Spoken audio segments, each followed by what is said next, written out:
Il faut que tu vires ton coach business. T'as pas besoin de coach business. Cette vidéo, en te la faisant, je me mets une balle dans le pied en vérité parce que je coach là-dedans. Mais la plupart d'entre vous, ce que je vois qui vous freine, c'est cette fausse dopamine avec les accompagnements, justement. Pas la plupart d'entre vous, parce qu'il y en a beaucoup qui ne prennent jamais le cap de commencer quoi que ce soit. Auquel cas, bah non, c'est pas votre problème. Les gens n'agissent pas, et même le fait de prendre un coach, de prendre un mentor, ça peut être un moyen de repousser l'action ou de déléguer l'action. Sauf que si tu veux avoir des résultats dans ta vie, il va falloir que tu fasses l'action toi-même. Qu'est-ce que j'entends par tout ça? Si tu veux un mécanisme que j'ai remarqué chez quelques-uns de mes coachés, c'est quelque chose quand même, heureusement, d'assez rare parce que je pense que j'attire des clients à mon image, donc j'attire des gens qui sont des bosseurs, mais que j'ai remarqué chez quand même quelques-uns de mes coachés, c'est le fait de se reposer trop sur l'accompagnement pour les résultats. C'est-à-dire se dire, en gros, ils font les exercices de manière un peu bâclée, honnêtement, et de se dire, c'est le coach qui va me faire la correction et c'est grâce au coach que j'y arriverai. Pareil à stresser, poser tout le temps des questions sur la prospection, sur toutes ces choses-là. Et ça vous freine. Ok? J'en parlais avec Théo, justement, qui, moi, m'a mentoré en business. Et il me disait que lui, sur 30 000 euros qu'il a investi dans des accompagnements, dans des méthodes, dans des masterminds, etc., il y a 27 000 euros qui ont été gaspillés. Alors, je ne suis jamais tombé dans ce piège-là personnellement. Pourquoi? Parce que j'ai toujours été très prudent vis-à-vis de ce dans quoi j'investissais mon argent, tout en portant mes couilles. C'est-à-dire que quand je sais que quelque chose a la valeur, je passe à l'action et j'investis mon argent, en effet. Pour ça que j'ai investi avec que des gens que j'estimais très compétents et quand j'estimais qu'ils avaient quelque chose qui me manquait. Maintenant, l'erreur, c'est d'investir dans un coach en pensant que c'est grâce à lui que tu vas passer à l'action. Le coach, il peut te donner de la clarté sur ce que tu ne fais pas correctement, sur ce qui te manque de faire, pour que derrière tu puisses agir avec clarté. Ça, c'est très bien. Mais le coach, il ne peut pas agir à ta place.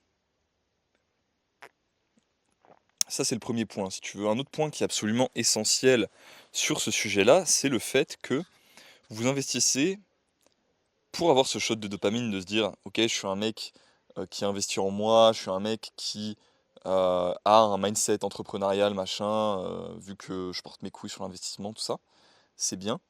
Mais vous investissez pas réellement pour avoir du résultat, pour certains d'entre vous.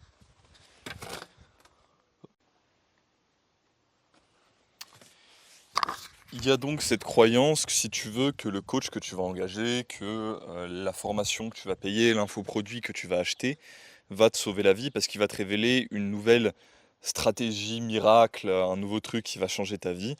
Alors que la vérité, c'est que les stratégies qui fonctionnent, c'est des fondamentaux appliqués comme un bourrin pendant des années. Ces stratégies d'optimisation poussées, elles viennent quand tu as déjà un biz qui fait 10K, 20K, 30K, 50K par mois. Ok. Et je suis tombé aussi un petit peu dans ce truc-là, tu vois, à sauter entre les plateformes, me demander s'il fallait que j'optimise Instagram avant d'optimiser YouTube, s'il fallait que j'optimise avec une newsletter, avec un school, avec toutes ces choses-là. Alors, il y a beaucoup de ces plateformes que j'adore, sur lesquelles je continue à poster, mais la vérité c'est que quel qu'aurait été le choix que j'aurais fait si je l'avais poussé suffisamment, ça aurait fonctionné. C'est-à-dire que si j'avais décidé de me dédier 100% à YouTube, ça aurait fonctionné. Si j'avais décidé de me dédier 100% à School, ça aurait fonctionné. Si j'avais décidé de me dédier 100% à Instagram, ça aurait fonctionné. Le fait d'utiliser plusieurs plateformes, c'est pas un problème. Ce que je veux te dire, c'est que chaque stratégie, encore une fois, fonctionne tant qu'elle respecte des principes de base. Les principes de base, c'est quoi? C'est les principes de base du business. C'est-à-dire, tu fais en sorte d'avoir des yeux sur ce que tu fais. Tu fais en sorte de sélectionner au mieux les yeux sur ce que tu fais pour que ce soit des gens qui soient intéressés à investir dans ce que toi tu proposes en termes de services ou de produits. Et derrière, tu apprends des bases de marketing et de vente pour leur vendre ton produit à ces gens qui sont intéressés. C'est tout. C'est c'est tout. Et ça, comment tu le fais? Et derrière aussi, tu fais en sorte d'avoir un service ou un produit de qualité pour que les gens te fassent une bonne réputation et que ça continue à se construire sur le long terme. Voilà, que ce soit pas juste T'as un coup de buzz, t'as plein d'argent, et après, t'as plus jamais d'argent.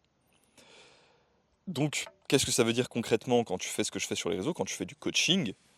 Que ce soit moi, ce que je fais avec l'angle business, entrepreneurial, introspection, psychologie, philosophie, etc. Ou toi, si par exemple tu coaches dans la musculation, si tu coaches dans, en vrai, n'importe quel domaine du genre, ça veut dire quoi? Ça veut dire que il te faut une brand et il te faut une bonne delivery.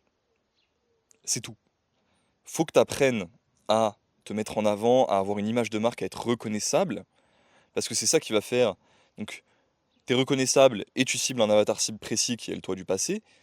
Donc ça, bah, t'amènes des yeux en gros sur ce que tu fais, sur ce que tu vends. Et derrière, bah, t'as une bonne delivery. C'est tout. Brand, delivery. Ta brand, c'est ton marketing. La vente, normalement, t'as quasiment rien à apprendre si t'as une brand qui est assez solide. Ça, c'est un truc dont je parlais récemment, mais si t'as besoin de 5 appels de vente par jour et que t'as un taux de closing qui est en dessous de 50%, c'est pas normal. Quand tu fais du personal branding, j'entends. Quand tu fais du personal branding, c'est pas normal. Ça veut dire probablement qu'il y a un problème dans ton process. Donc pour en revenir, faisons un petit cercle vers l'arrière, au sujet de base, pourquoi tu n'as pas besoin de coach business? Parce qu'un coach business qui est compétent, c'est quelqu'un qui va juste te dire ça, qui va juste te dire ce que je viens de te dire. Il va te dire, ok, introspecte pour savoir qui t'as envie d'aider. Après, il va te dire, cible bien ton avatar. Après, il va te dire, crée du contenu qui cible bien son avatar et ses douleurs. Et ensuite, il va te dire, fais en sorte d'avoir un service de qualité pour que les gens aient envie de revenir. C'est tout. C'est vraiment tout. Ok? Peut-être qu'un bon coach business, il aura testé différentes stratégies marketing, il aura testé différentes plateformes. Tu vois, moi aujourd'hui, j'ai fait de la conversion avec Instagram, avec YouTube, avec Substack, pas avec, enfin, avec TikTok une ou deux fois, mais bon, c'était voilà, c'est marginal. Euh, ouais, avec Substack, donc avec de la newsletter. J'ai fait de la conversion par des VSL, j'ai fait de la conversion par des appels de vente, j'ai fait de la conversion en DM, donc j'ai testé pas mal de stratégies, pas mal de méthodes. Ok? Et ça, c'est bien parce que du coup, ça veut dire que les principes de base que tu appliques, ils s'appliquent partout. Et du coup, un coach business, il est censé être capable de faire ça et être capable de te diriger vers bah, le fait de tester des méthodes et de trouver celles qui te correspondent le plus. Donc ça, c'est les bases. Putain, il y a une mouche qui est tombée dans mon café crème, absolument atroce. Voilà. Bon, je vais l'enlever, je vais quand même boire mon café crème parce qu'on gaspille pas ici. Pas parce qu'on a de l'argent qu'on gaspille. Donc, revenons-en à nos moutons. Peut-être que ton coach business, il connaîtra 2 3 stratégies en plus. Donc par exemple, tu m'as peut-être vu en podcast récemment avec Léopold Dagno, parler des fake ads, de ça comme stratégie d'acquisition. Mais tout ça, ça reste des fondamentaux appliqués d'une autre manière, avec des petites stratégies bonus, tu vois. C'est rien, c'est absolument rien de révolutionnaire. Ok? Donc, qu'est-ce qui va faire que ton business, par exemple, si t'es coach, il tourne? Et ça s'applique si t'es pas coach, hein. Ça s'applique si t'es pas coach. Tu vas faire du contenu régulièrement, tu vas te créer une image de marque, à force de faire du contenu, de travailler ton identité visuelle, tes musiques, d'être vulnérable, de parler de tes difficultés, des addictions, des challenges que tu as eu dans ta vie qui t'ont permis d'en arriver là où tu es, tu vas te créer une image de marque, tu vas créer du contenu qui va être ciblé bah, vers des gens qui te ressemblent et du coup qui adhèrent à ton image de marque. Donc ça, c'est ce que tu vas faire. Donc tu vas faire des réels tous les jours pendant 3 ans. Tu vas faire des vidéos YouTube régulièrement, pareil, pendant 3 ans. Tu vas faire de la prospection à chaud, c'est-à-dire que tu vas envoyer des messages aux gens qui réagissent à ton contenu, etc. sur Instagram pendant longtemps. Et plus tu vas faire ça, plus tu vas pouvoir avoir des clients sur lesquels tu vas pouvoir tester ton offre. En testant ton offre sur des clients et en continuant à te former en parallèle, tu vas pouvoir améliorer ton offre. Et en améliorant ton offre et en ayant plus de data sur tes clients, tu vas pouvoir de plus en plus rendre la delivery plus fluide. C'est-à-dire avoir un service d'aussi bonne qualité en étant toi-même pas autant impliqué dedans. In fine, tu vas pouvoir commencer à recruter des gens sur le long terme. Et c'est en faisant ça pendant 3 ans que tu vas passer d'une boîte qui fait 0 à une boîte qui fait 10K, 20K, 100K par mois.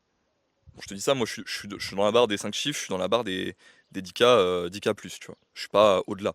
Donc peut-être Peut-être que je n'ai pas les connaissances qui permettent d'arriver à 100K. Peut-être.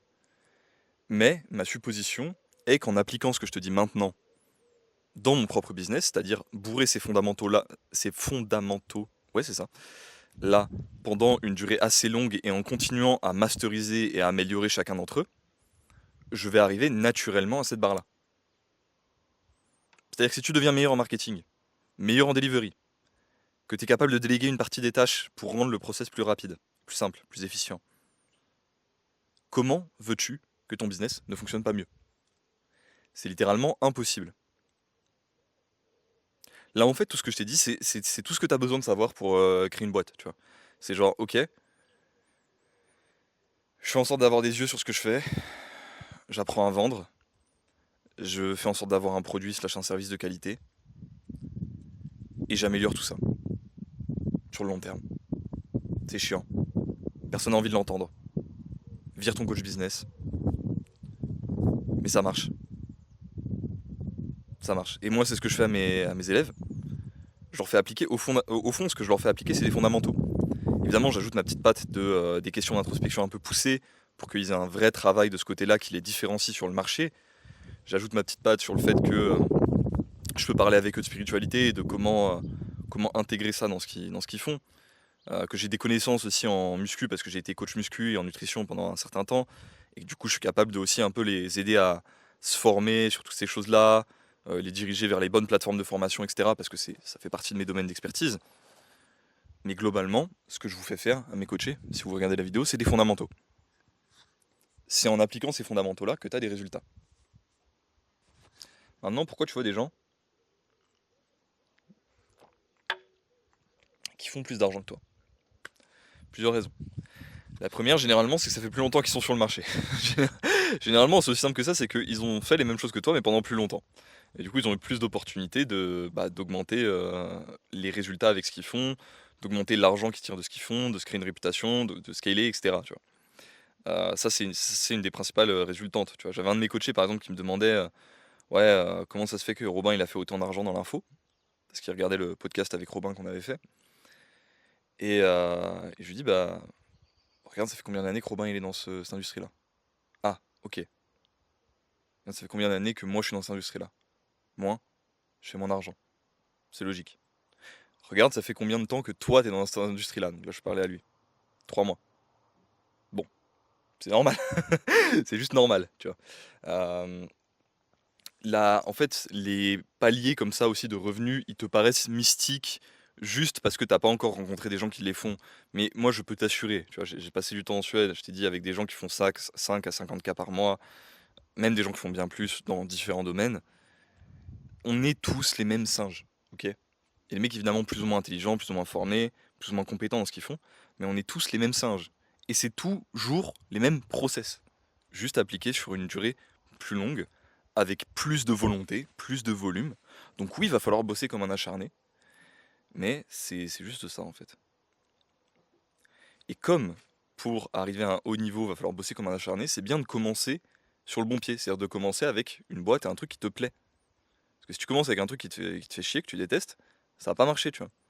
Et tous les gourous à la con là sur les réseaux qui vont dire, même Hormozy, je l'adore, hein, mais Hormozy il fait que de dire des trucs comme ça alors que lui-même il se l'applique pas, ce petit filou. De ouais, on s'en fout si le business tu l'aimes ou je sais pas quoi, dans tous les cas c'est juste une question de faire du volume, machin. Alors que factuellement ces mecs-là ils font ce qu'ils aiment faire dans leur business, tu vois. Hormozy il adore faire du contenu, bah il fait du contenu tout le temps. Le reste de son business il le délègue. Factuellement c'est comme ça que ça se passe. Donc c'est important que tu trouves déjà un business qui te plaît, un business avec lequel tu es aligné, avant même de commencer à appliquer tout ça. Mais, encore une fois, comment tu trouves ce business? Tu le trouves aussi par itération.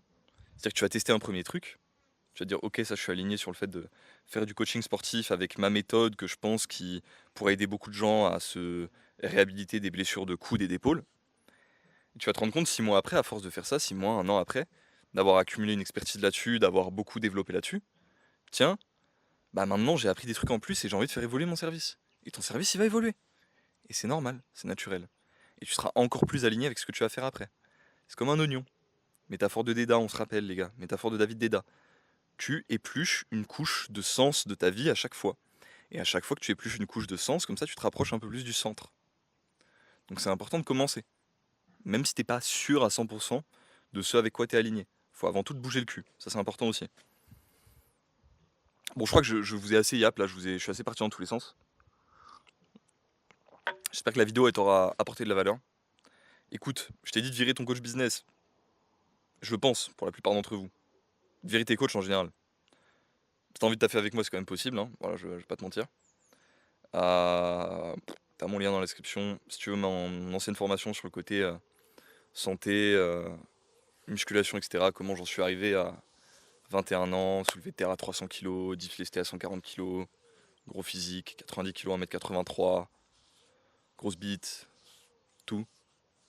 Bah tu peux l'apprendre en do it yourself, je coache plus dessus, en description. Et bah, je te souhaite une excellente journée, je te fais la bise. Je te fais la bise, je te dis allez bisous, à la prochaine.